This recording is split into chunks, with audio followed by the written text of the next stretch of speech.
Okay, we can see ourselves on the phone, which is really daunting. But hello and welcome to our final Friday's Drinks Chat. We are at the Scarlet Hotel and it is a very blustery day outside, but it's so cosy here. So thank you to the Scarlet for having us here to film this today.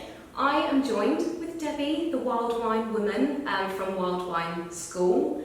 And have I got all the wild wines in? Yeah. Wow, there's Wild Wine Club as well. And Wild Wine Club. And of course we are here to talk about wine. How many times can we say wine in a sentence?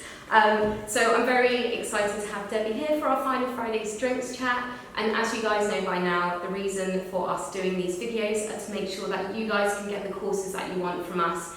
Everything is on a fully funded basis, and what we want you to do is basically visit the link in our bio and fill out a type form about anything we're talking today that you're interested in. So we have a number of courses that we're here to promote, or you can just send us a message and we will get in touch with you once we have courses set up in the new year. I will stop rambling and we will talk about wine. So first off, can we talk a little bit about your journey into hospitality before you got to creating your own business? Definitely. So I was born and raised in London, went to uni down in Plymouth and fell in love with living by the sea into the southwest, and I moved back to London for a year, had a boyfriend down here. He wasn't budging, so it was a choice between him and the southwest or London, so that was kind of easy. Mm-hmm. Came down.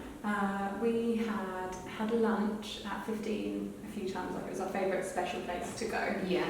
And at the time 15 was like probably one of the only really special places to go in Cornwall. So it was like a special treat. Yeah. Like if you were going to 15, you'd make it like a night of it because it's so nice. Exactly. Yeah. And you know, I'm just old, so this was a long time ago. But when I decided I was going to move down, I emailed them a CV and said, "Do you have anything?" Thinking there's no way I'm even going to hear back. They emailed back the next day, said, "Come on down, we'd love you." And I was like, oh my gosh, I'm not prepared for this. Because I was just obsessed with like eating and drinking and cooking and doing stuff at home. Yeah. And I was like, wow, this could actually be my career, so that was great. So I went to 15. I think someone dropped out of the WSET level 2 course about a couple of weeks after I started, and they asked me if I wanted to join. And I was like, yes, definitely. Always like drinking wine. Yeah. Didn't have any formal qualification, and so did the level 2. Absolutely loved it. Did really well in the exam, and at 15 we're like, cool, we've got level 3 starting. I think like next month. I was like, great, yes, please sign me up. It all like fit into place by the sounds of it. It was brilliant. It was just meant to be. I think it had been a couple of years since I'd finished uni, and by the time I'd finished uni, I was like, I don't think I want to study anymore. And then suddenly I remembered why I loved studying and learning, and wine is just such an inspiring topic. And so, did the level 3, and then literally every spare, every holiday was spent going to a region where there were vineyards. Every spare bit of money from my tips was spent on like trying a different wine, begging the head sommelier if we could open something that I'd never tasted before. Just everything was then just about learning as much as I could about wine and everything that goes with it. Okay, so how did that get you to Wild Wine School and setting up your own business? It's more of a long story, so... Okay, we like long stories. I was at 15 for a long time, and I ended up doing social media in the daytime and wine in the night time, which is a really nice balance between the two. But it came to a point where I'd been there for a long time, and I felt like I needed a new challenge. So I left and went to do a marketing job full time. Okay. And I did 3 months, and the day before the end of my trial period, I handed my notice in.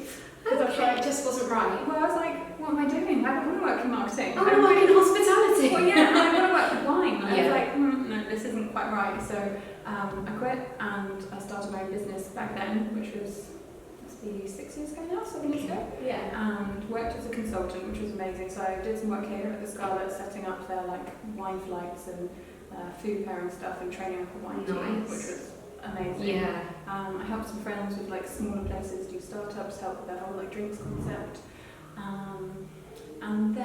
also at that point started World Wine Club. Yeah. So doing feasts on beach and in the forest, whatever. Which you couldn't do if you were still in London. Just no, to say exactly. that. And at that point, you know, there weren't many people, or I can't really think of anyone who was doing that either. I know there's a lot more of stuff now, which is amazing. But it just felt like I wanted to do something a bit different and exciting, because whilst by that point there were lots of restaurants and lovely places to eat, it felt like everything was, I don't know, kind of a bit formal and maybe also not that accessible for everyone, and particularly people, obviously a bit older now, but I was in my late 20s and I didn't feel there was that much that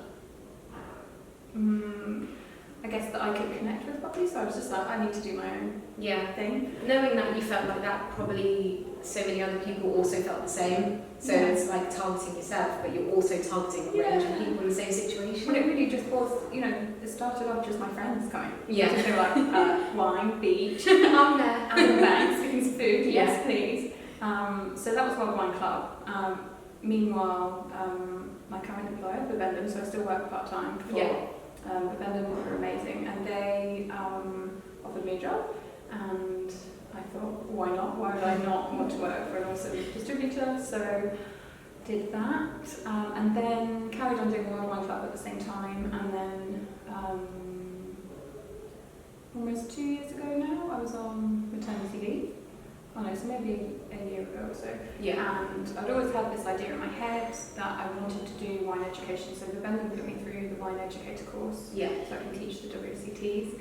And then I entered a crowdfunder competition in the middle of the night when I was breastfeeding. It was like a back her business competition with NatWest, and I won. And I was like, okay, cool, now I have to do a crowdfunder campaign. So it was match funding from NatWest. And so I did a crowdfunding campaign for World Wine School, and that was it. So I was like, right, committed. Yeah. And then since then, I was meant to launch in March. In fact, the launch party was booked in, the in-person one, for the Thursday after lockdown. Yeah. So about 2 weeks beforehand, I started having producers who were meant to be coming down, who were based in London or Europe or whatever, cancelling. So I was like, this is not going to happen, so I had to cancel it. And this year I've launched. I've done a couple of in-person courses, but moved a lot of it online, which is, so... It's nice that you're adapting though either side and knowing that you can do them online and in person. Yeah. Because we actually did some courses with you. It was the Introduction to Organic and Biodynamic Wines, I got there. Yeah. And we did 4 of them, didn't we, in the end? So good. And we had people from loads of different businesses and hotels and restaurants all taking part.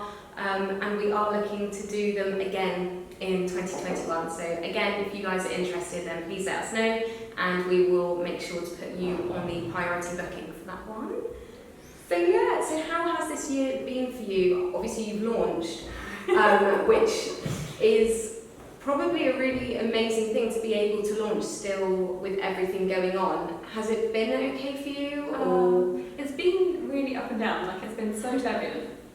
But it's been a real adventure, like setting aside, this year has been tragic for so many people, and it's been really difficult for a lot of people, and it has been difficult for myself and as a family, adapting and coping. But I feel like some really positive things have come out of it.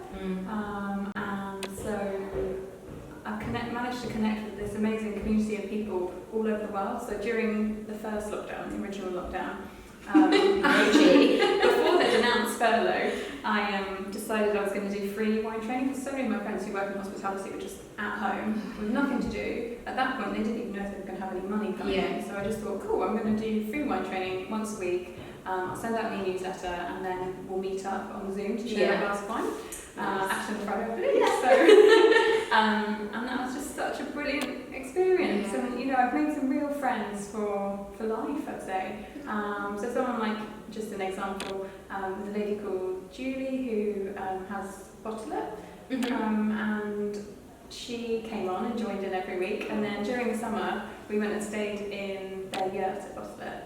And Julie came and we had a lovely glass of wine outside, and it was just so nice. Oh, it's so nice. And I think it makes you realise that everyone working in hospitality, it is like a big family, because everyone are people still. And I think as, for example, a consumer or someone like visiting these kind of places, you think like, oh my gosh, it feels feels so special, but these people are still people, and you, like you say, you make friends for life. And you're always there to support each other, which is just the nicest thing. So nice. And I mean, I think so. It's been really weird because I was doing some bits online. I worked with yourselves on delivering some courses online. I managed to get the WSET level 1 and 2 ready to go online, so I've done a couple of level 1 courses. And then I've also managed to teach a couple of bits in person, so a couple of level 1 WSET level 1s in person, and then I had an amazing WSET level 2 at Niki, so we managed between the 2 lockdowns to fit one in. And that's just incredible. That really made me feel like, okay, this is Wild Wine School, this is what I wanted. I guess we haven't told people what Wild Wine School is. Let's do it. Basically, Wild Wine School is teaching people about wine, but in the wild. So wine is an agricultural product, it's from the land.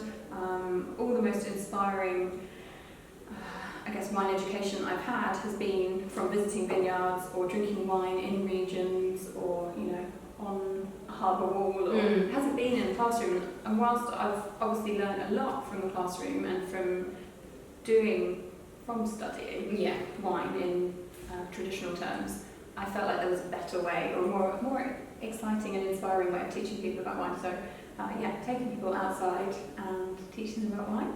The dream. But it's so amazing. Like on the level 2 course, we do it on all the courses that are longer than a day. Everyone comes on a walk and we look for tastes and smells in nature. So there was like parasol mushroom, and we were smelling and tasting that.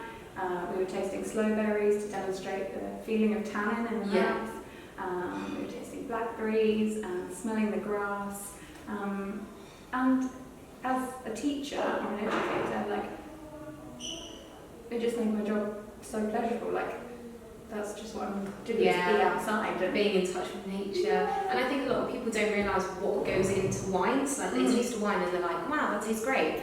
It's very fruity or fresh, but knowing actually exactly what is in that wine and how it's produced that way.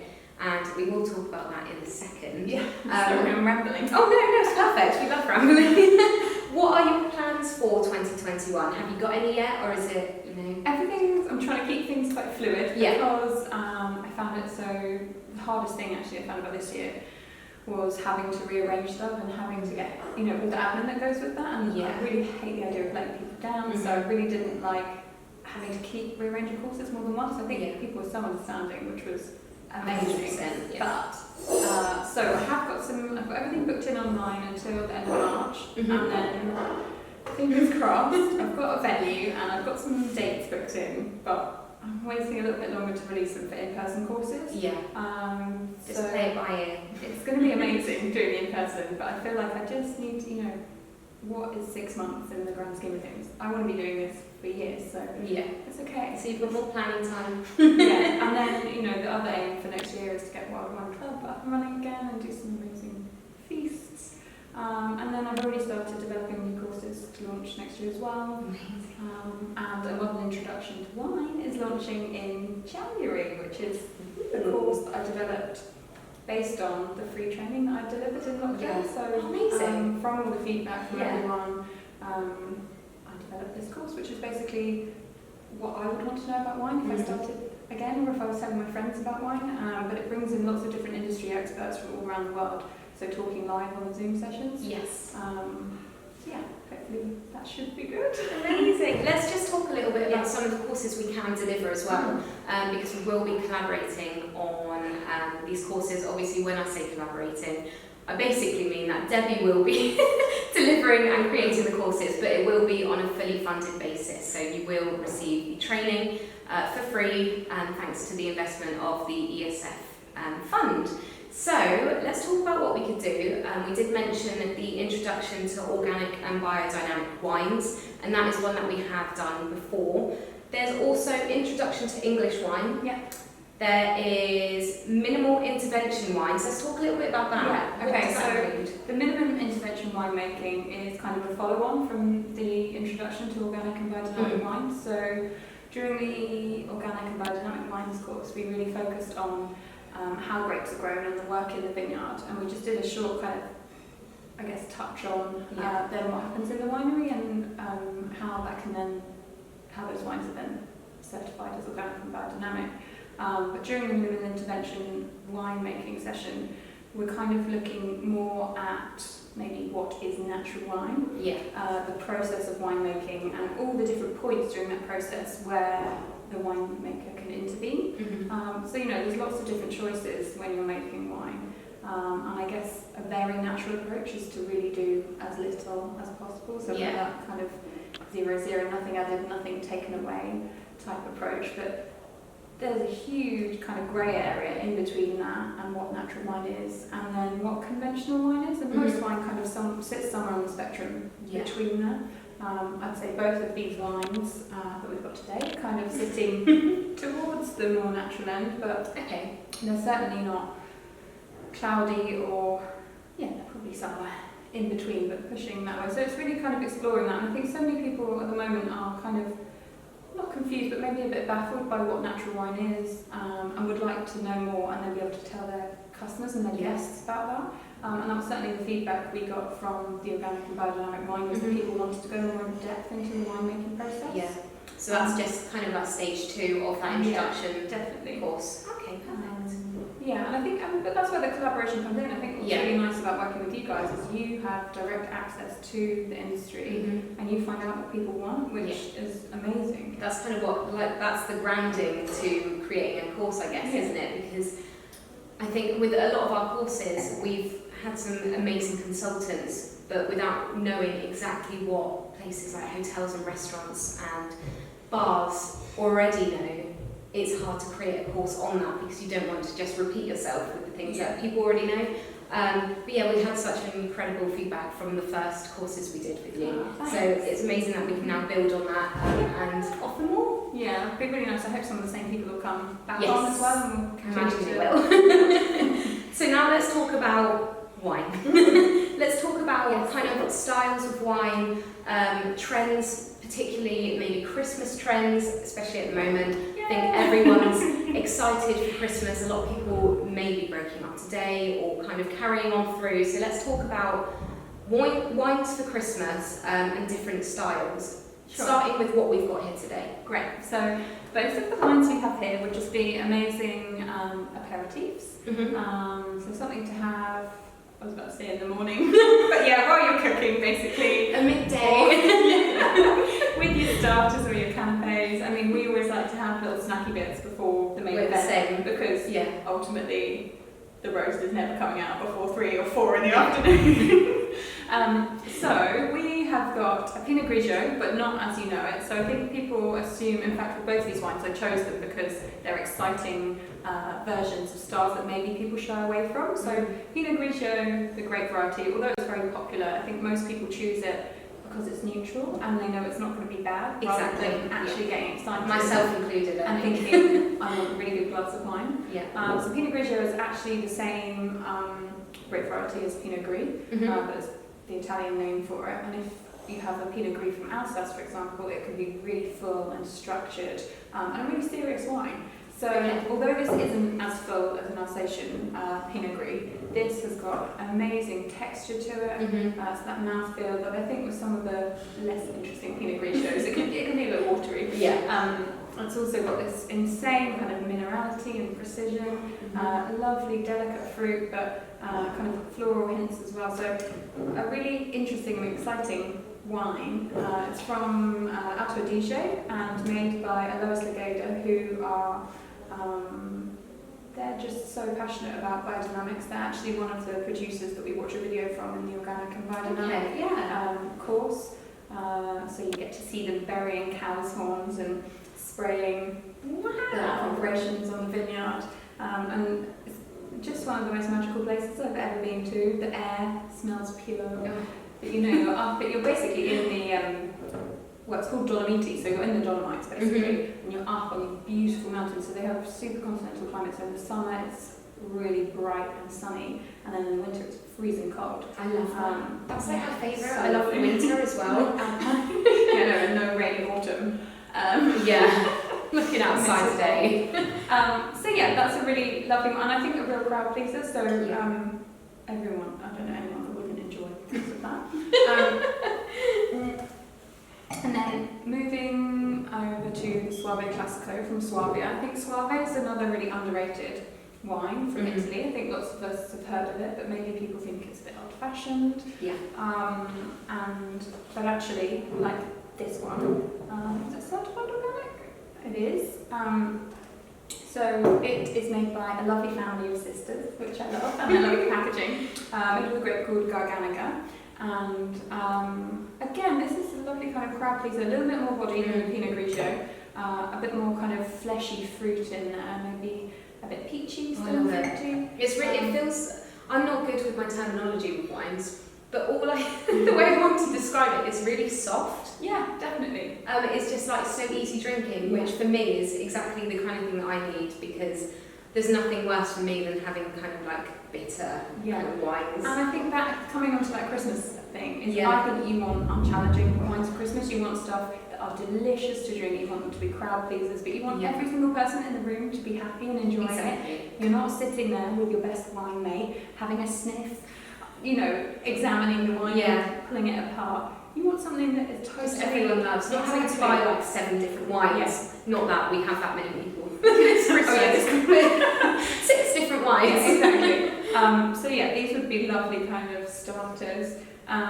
This year, I don't know whether because this year's been a bit unsettled, I feel like I'm really looking towards kind of maybe different wines but from classic regions. Okay. So my friend Ruth wrote a lovely piece recently that said, if you can afford champagne, why would you not drink it on Christmas Day? So I think that is a brilliant piece of advice. If you can afford champagne, drink champagne on Christmas Day. If you can, go to your local wine merchant, speak to them. They're bound to have an amazing grower champagne. So that's a champagne that's made at the winery of someone that's actually grown the grapes. A lot of champagne is made from big champagne houses where they buy lots of grapes from all different places, and that's fine. But I think grower champagne can be that little extra special touch, and if it's recommended, it should be delicious. So that's what I'd go at the beginning, champagne, and then maybe some of this. So this with dinner or this pre-dinner? Kind of pre-dinner, but starters maybe. Okay. Although the Suave could definitely kind of make it through to main course if someone prefers a white with turkey. And then I'd maybe go for a kind of, depending on what you're eating, maybe something... Say someone's eating turkey for Christmas. Well, I would go either a light red, so maybe some amazing wine coming out of Beaujolais now. Okay. So a light red, you could chill it if you wanted as well. But Really? that's going to pick up with some really... I've never chilled red. Oh yeah, so light red's great chilled. That's something Christmas here. Day when the fire's going, there's 6 people around your table. Every single hob on the, there's...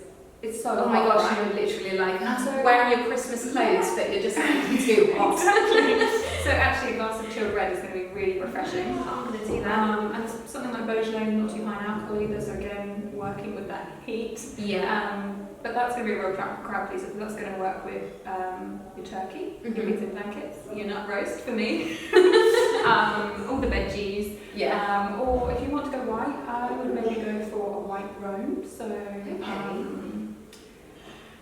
you could just get a white coat Rhone, it could be amazing, and it's actually it's quite hard to find. But if you go to a local merchant, which there are all over the country, and they're all open, and speak to them, they'll be able to find you one.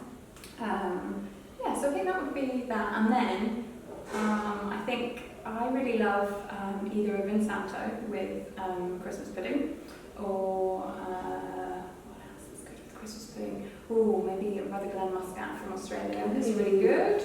Raw Tokai, or just a Tokai, is delicious if you want something a bit fresher, and maybe you've got like a Tarte Citron or something. And then with cheese, it's got to be port. I mean, my boyfriend got given from his work a selection pack of ports for their Christmas gift, and I'm just waiting to tuck in. Good gift. But yeah, so that would be my kind of Christmas recommendations, and that's kind of bringing in some of those, I guess, trends at the moment. So Beaujolais is a bit of a trend for lower alcohol. I think low alcohol was reds, it was quite a trend, wasn't it? Especially this year, because most people were at home, and I think it was kind of one way or the other. You either drunk loads, which I definitely started that way, and then me and my partner both decided just not to drink for a few weeks. So we had a lot of no alcohol wines, which, I mean, from the supermarket aren't the best, but that's all we kind of had at that. I have to tell you. Okay. So there are these. I hope you've got a recommendation. Yeah. So there are these aperitifs called acorn aperitifs. Okay. No. They are amazing. So there's 3 different versions of it, so different flavours. There's one called bitter, which is basically like a non-alcoholic Campari, or it tastes a lot like. So you can make a non-alcoholic bitters by doing 25 ml of that, 25 ml of apple juice, and then topping it up with soda. And it's so delicious. And you can do it in a big wine glass. Yeah. Slice of orange, and you can put some cloves in your oranges. It's Christmas. Yeah. And you feel like it's Christmas time. Oh, I'm gonna do that. And you can also make a Negroni with it, which is amazing. So you use seedlip and that, and mix it with ice, and it's delicious.